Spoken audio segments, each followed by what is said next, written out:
For centuries, we have been told that humans are the dominant species on Earth, but that is a lie. The Sumerians called them the Anunnaki. The Hindus called them the Naga. The Native Americans spoke of the Snake Brothers who live in the cities below. Every culture, every continent, every era, the same story. Governments dismiss these stories as primitive myths, but declassified FBI files confirm over 1,200 unexplained underground tunnel sightings worldwide. Tunnels that do not appear on any official map. Tunnels that connect every major city on Earth. The strangest detail is not the number, it is the silence around it. No press conference, no serious investigation shown to the public. Just sealed reports, missing maps, and neighborhoods where old workers still whisper about locked elevators that kept moving after the buildings above them were abandoned. Most people will never find the entrance, but some do. Now, imagine you are one of them. It starts like any other late night. You are scrolling through old urban exploration forums when you see a post, a single blurry photo of a metal door in the basement of an abandoned factory, and a message. The heat signature goes down 300 feet. No one has come back. Official records say this factory was demolished in 1978, but it is still standing. You grab your flashlight and your jacket.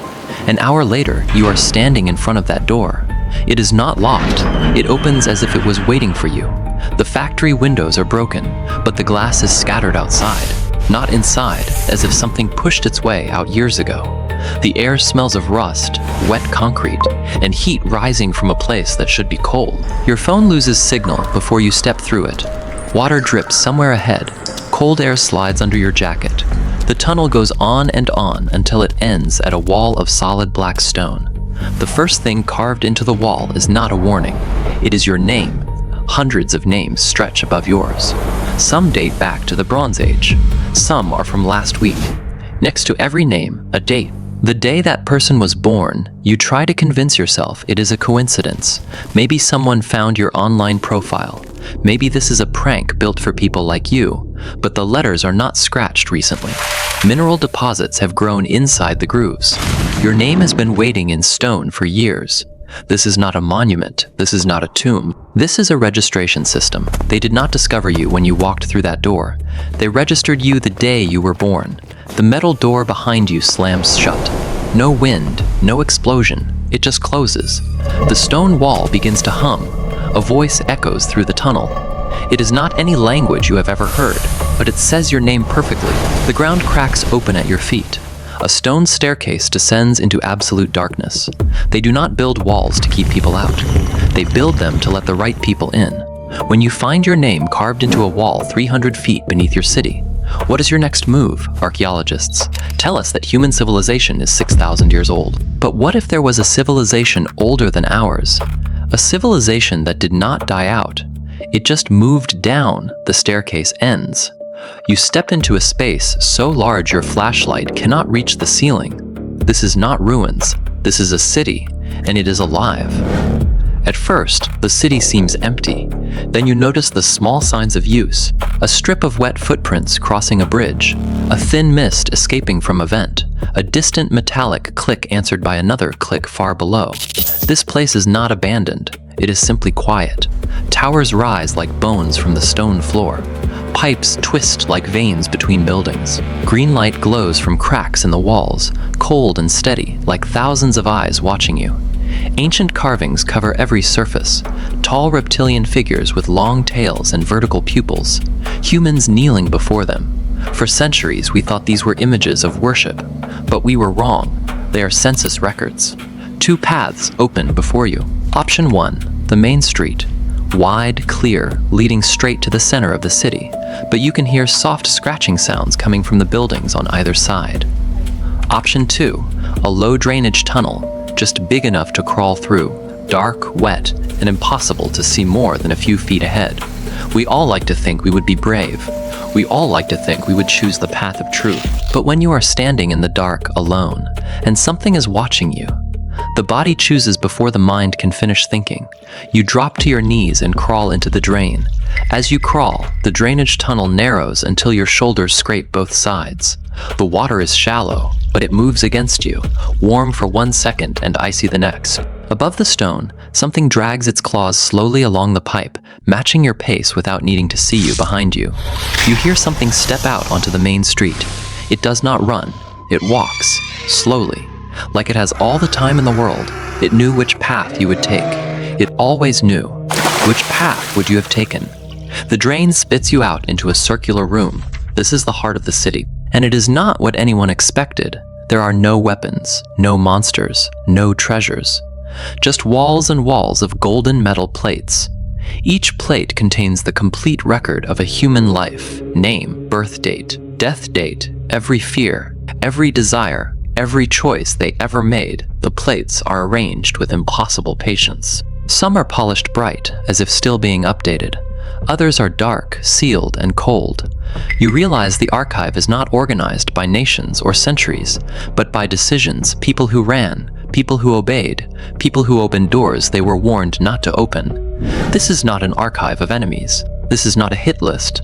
This is a research database. And in the very center, a plate that still shines like it was made yesterday. Your name is on it. A massive eye-shaped structure hangs from the ceiling. You take a sharp breath. The eye glows brighter. Your heart beats faster. The green light on the walls deepens. We have always wondered what powers these ancient civilizations. We have looked for electricity, for nuclear energy, for some advanced technology we cannot understand. But we were looking in the wrong place. The fuel is us. Every gasp, every racing heartbeat, every moment of pure, unfiltered terror. That is what keeps the lights on. That is what keeps the city alive. Only then do you understand why the city never needed to chase you. Fear is stronger when it is measured. The eye does not feed on panic alone. It feeds on anticipation, on the seconds before panic, on the moment when you know the trap exists, and walk forward anyway. You spot a metal door in the corner. It has a sign on it, EXIT. Hope flares in your chest. You run toward it. If you discovered that human emotion was just an energy source, would you ever feel the same way again? The door opens. It is not an exit. It is an observation room. Screens line the walls. Every one of them shows a human. Some are famous. Most are ordinary people you have never heard of, and the last screen shows you. You walking down the tunnel. You finding your name. You crawling into the drain. They have been watching you your entire life, and they knew exactly what you would do. The screen does not only show what happened, it shows 3 versions of what could have happened if you had chosen differently. In every version, the route changes, the rooms change, even the danger changes. But one thing remains fixed. You always arrive at this hatch. The machine has brought you here step by step without asking. An alarm blares, the floor shakes. A hatch opens in the floor. You have 2 choices, stay here and wait or jump. But you already know the answer because they wrote it for you. You jump. You land in water. Cold, green, glowing water. You are in the hatchery. Rows of translucent eggs float in the pools. Along the edge, stone tables stand in a line. Each one has a name carved into it. Most of them are occupied. One is empty. It has your name on it. You hear a sound behind you. You turn. A tall reptilian figure stands in the shadows. It does not attack. It does not roar. It just watches, waiting. They do not want to kill you. They want you to choose.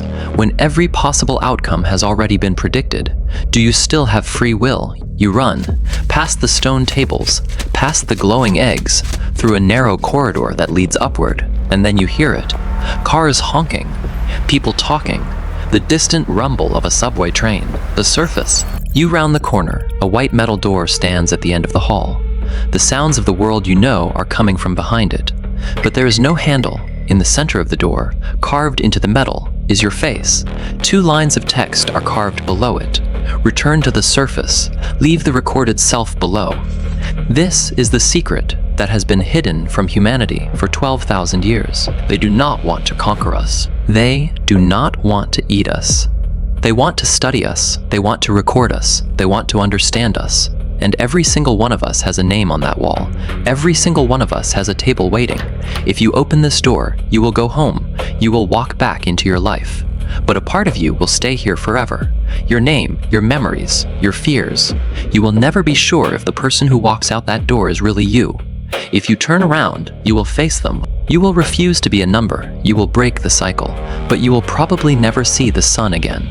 Footsteps come down the corridor behind you, slow, steady, unhurried. They know you have no more time. This is not just your choice. This is the choice for every human who will ever live. This is your final choice. What do you do?